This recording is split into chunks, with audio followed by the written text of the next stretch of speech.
والتابع للجنرال محسن رضائي.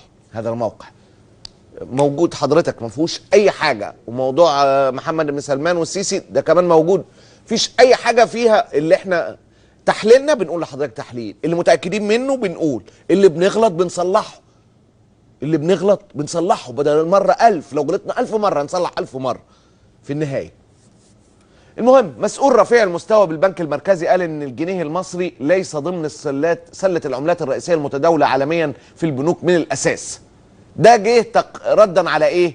ردا على الاخبار المتداوله على مواقع التواصل الاجتماعي بشان قيام البنك المركزي الالماني باستبعاد الجنيه المصري من سله التعاملات في البنوك الالمانيه. وده حقيقي. البنك المركزي الالماني استبعد الجنيه المصري من سله العملات. والسعوديه النهارده استبعدت الجنيه المصري من سله العملات. كان الجنيه بربع ريال في السعوديه بيتغير ب 25 هلله، يعني ال 4 جنيه بريال. والنهارده السعوديه استبعدته تماما. يعني انت لو معاك مليون جنيه مصري مثلا في المملكه العربيه السعوديه، اعمل بيهم مراكب، او اعمل طياره ورق، او يعني مش عارف يتعمل بيهم ايه تاني يا جماعه. يا ايه؟ سفينه، ما هي المراكب، بس هي اختلاف اللغه علاء. المهم، فاللي هي انك تعمل بيه اي حاجه غير انك تعتبره فلوس. السعوديه انضمت لالمانيا ووقفته. طبعا لو قلت لك هنا هتقول اصل وفصل، فانا مش هجيب لك سيرتي. المسؤول المصري ده رده، اضاف ان الجنيه غير قابل للتداول خارج مصر. يا راجل، ولا يمكن استخدامه في سداد الدين الخارجي. في فرق بين استخدامه في سداد الدين الخارجي اللي هو مستحيل، وانك كنا بنغيره بسهوله من اي حته، ده كان موجود. موضحا انه لو كان الجنيه يستخدم خارج مصر لما تولدت ازمه نقص نقد اجنبي خلال الفتره الحاليه. وبشأن ما تردد عن الغاء التعامل بالجنيه بعدد من الصرافات في السعوديه، قال انها تعاملات خاصه بالصرافات في تلك الدول، ولا دخل البنك المركزي المصري فيها، لا سيما ان اسعار المتداول بها غير رسميه. وزي ما قلت لك، الريال السعودي يتداول باسعار تتراوح بين 3 وربع و3.5 جنيه، في حين سعره الرسمي بالبنوك المصريه 2.36. وانا بقول لك بقى ان هو الجنيه بربع الريال. مش فاهم، جنيه ما بيكملش 6 سنت يتداول فين ده؟ خلي بالك، هو جه السيسي جه والجنيه 13 او 14 سنت، بقى 6 سنت.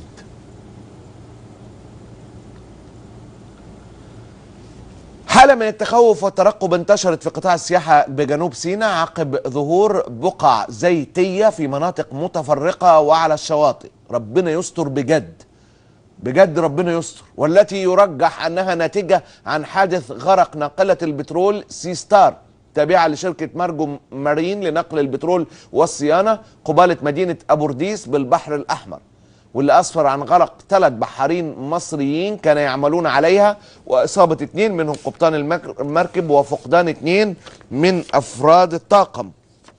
هي ربنا يستر. يعني أنا بقلق جدا من هذه الحكايات. ليه بقى؟ لأن دي أي حاجة بنسيبها للأجيال القادمة بقلق جدا ان احنا حد يلعب فيها. يكفي ما سببناه من آلام ومعاناة وديون متلتلة لهذه الأجيال.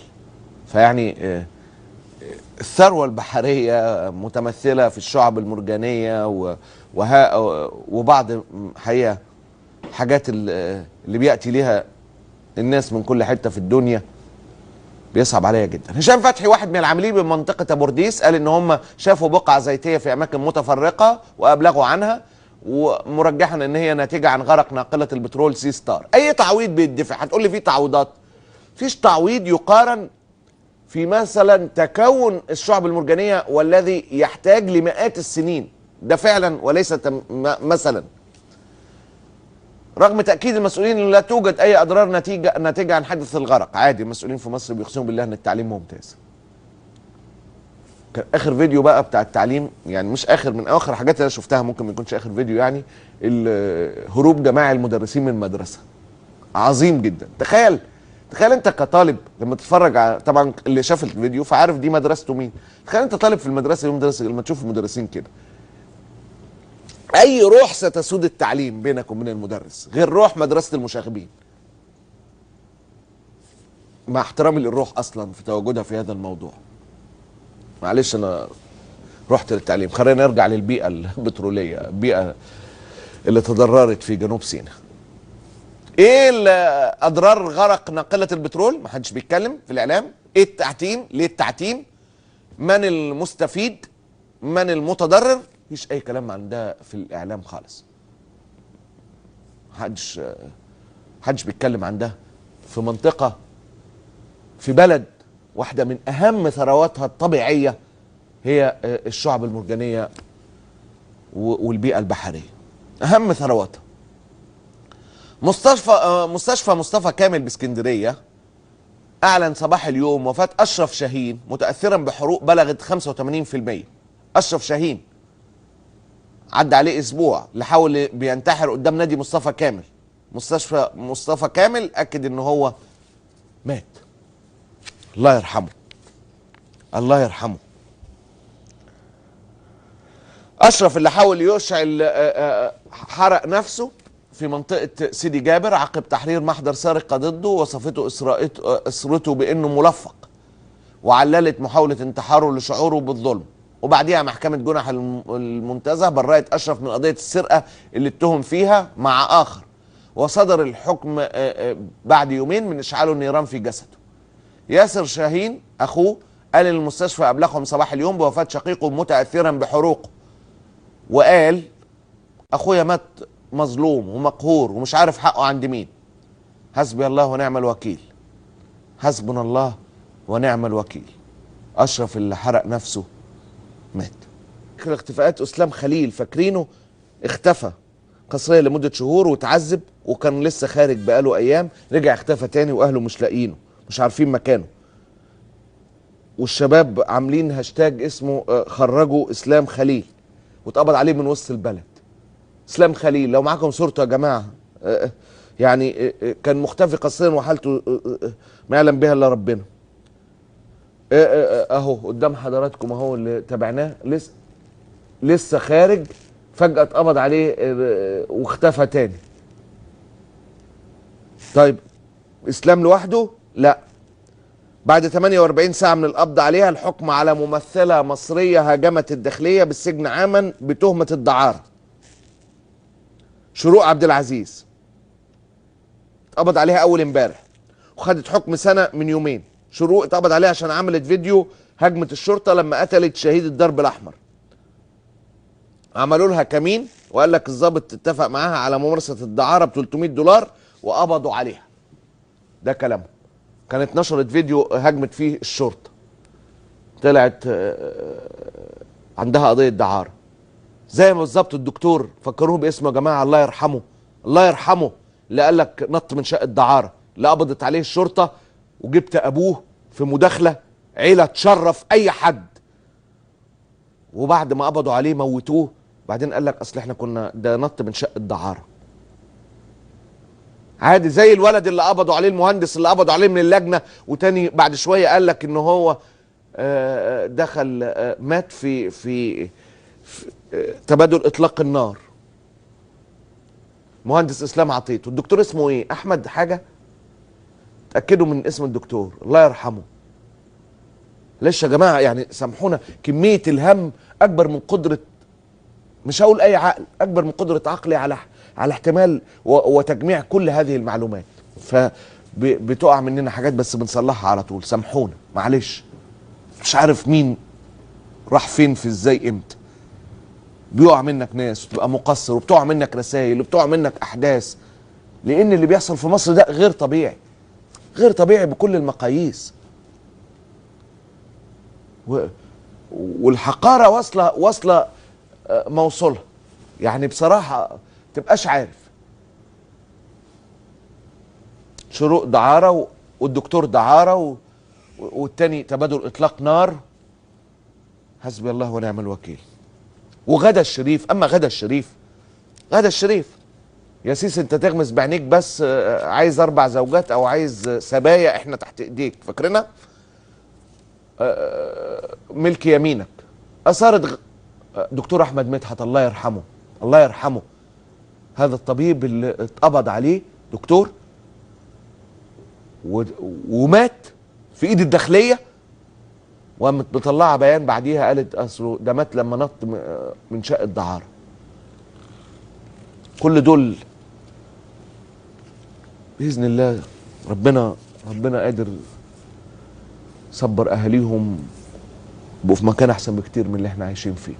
انما غدا الشريف بتاعت ملك يمينك اثارت غضب المصريين بسبب مقالها اللي عنوانه الرئيس الصح للشعب الغلط، واللي اهانت فيه المصريين اللي غضبانين وزعلانين لغياب السكر واختفائه وارتفاع سعره في الاسواق لاكثر من 150%، معتبرا ان السيسي بخته مايل في شعبه. دي الطحالب اللي طالعه على وش البلد فجأة وكده وبدون مقدمات. اصبح المصريين كلهم مش قادرين يعيشوا من غير سكر وجاتوه.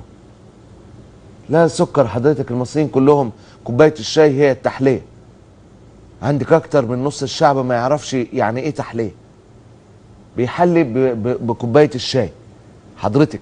عشان كده الصعايده وكده بتلاقيهم يحطوا على السكر 6 معالق و7 معالق، والفلاحين والناس الغلابه دول اللي حضرتك يعني مش معتبرينهم من الوطن اكتر من 50 مليون بيحلوا بكوبايه الشاي مثلا. يعني حضرتك السكر مش ما يعرفوش الجاتوه حضرتك.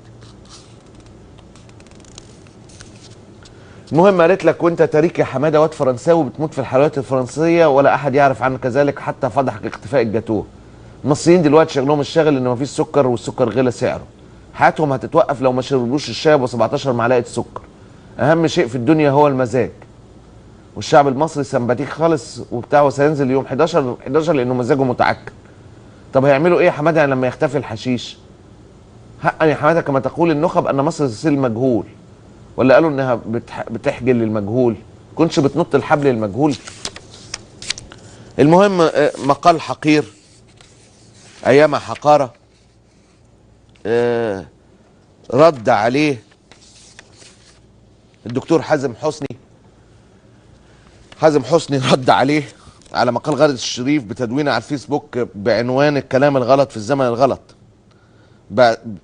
قال فيه ان اعتقاد جماعات الدراويش ان السيسي هو الرئيس الصح لن يجعل منه رئيسا صح، ولا سيجعل من الشعب المصري شعب غلط. ليس لدي اي مشكله في ان تعتقد جماعات الدراويش في ان السيسي هو الرئيس الصح للشعب الغلط، فمثل هذا الاعتقاد على سمكته لن يجعل السيسي الرئيس الصح، ولا سيجعل الشعب المصري الشعب الغلط.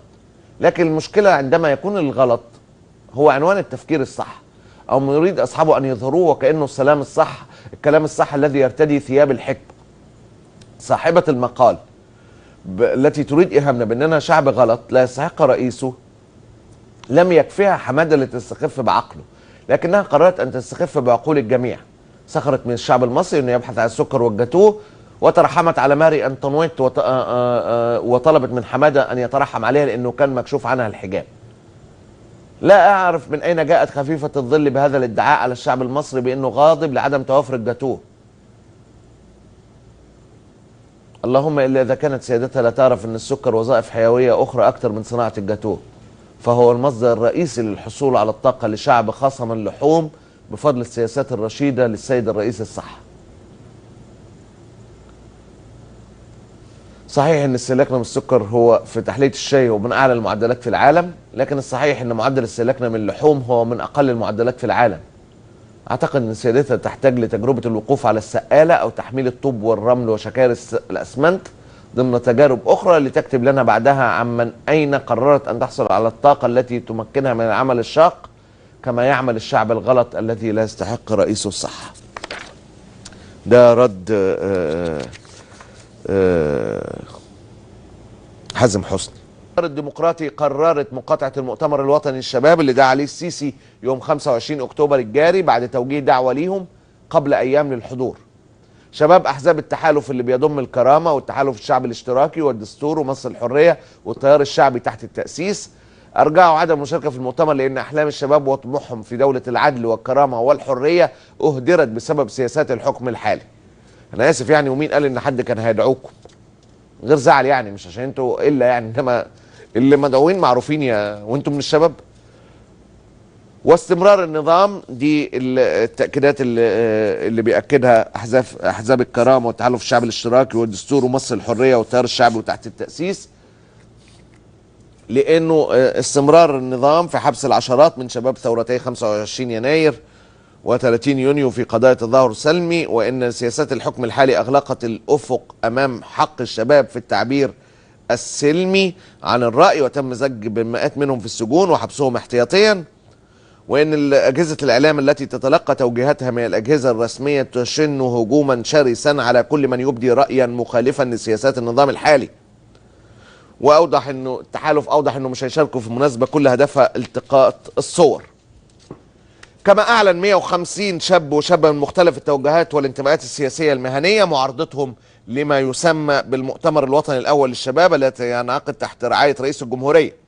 وعرض الموقعون في بيان جماعي ليهم أسباب موقفهم اللي بيعتبروه تتويج لعام من قمع وتهميش الشباب، عبثية من الحوارات الشكلية التي لم تسفر عن شيء ولا تشهد اختلاف من حيث الشكل والمضمون عن دعوات سابقة لما سمي بالحوارات المجتمعية. الحوار المجتمعي الوحيد اللي أنا أعرفه اللي اتنقل على الهوا، يعني قعد يتكلم فيه السيسي ساعة ونص. أول ما خلص كلامه ولسه الناس بتتكلم، أول واحد اتكلم قال له بص يا حيوان أنا ما سمحتكش إنك تتكلم،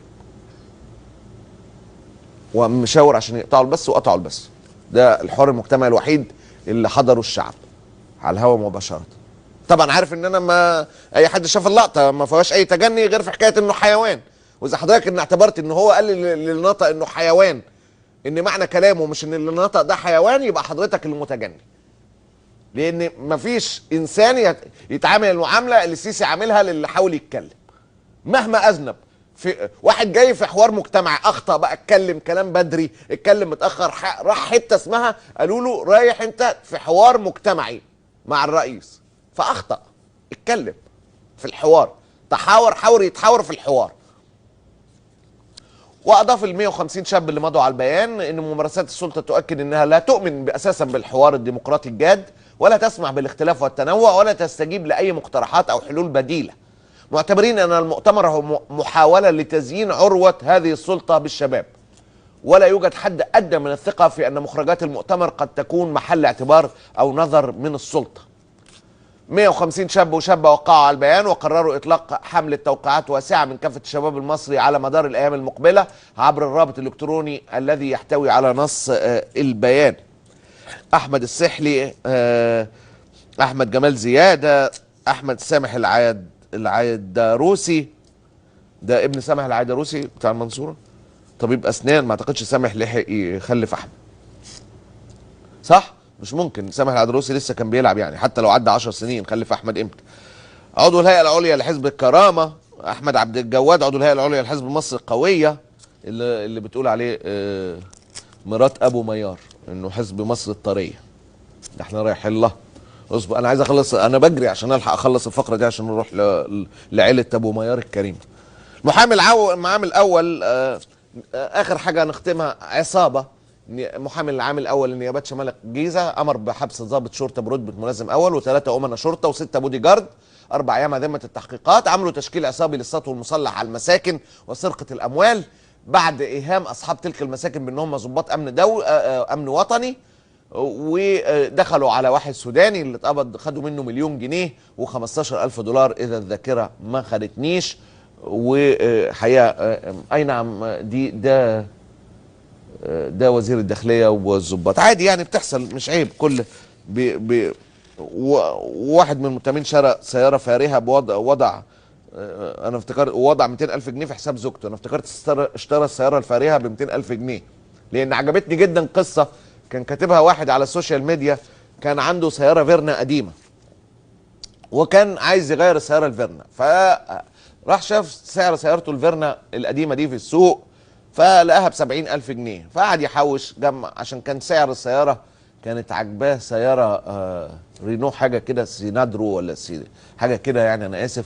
المهم كانت 150,000 جنيه، فجمع 80,000 جنيه وراح يشتري السياره الرينو اللي كانت عجباه، فلقى السياره بقت ب 200,000 جنيه وارخص سياره اللي هي الفيرنا ب 160 الف جنيه، اكتر 10,000 جنيه من المبلغ اللي قاعد يحوشه فوق سيارته الفيرنا اللي هو هيبيعها، وواضح ان هو حياته ستتوقف عند الفيرنا. لها 160 الف جنيه فرجع خائبا. فكنت مستغرب، بس انا افتكرت قريت غلط ان هو اشترى سياره فارهه ب 200 الف جنيه. فحضرتك السياره 200 الف جنيه، ما تجيبوش اي سياره فارهه، بيجيبوا بيكانتو، مع احترامنا اللي راكبين بيكانتو. وتم توزيع باقي المبلغ عصابه يعني، والشرطه بتنظف نفسها. بعد الفاصل في مع معتز.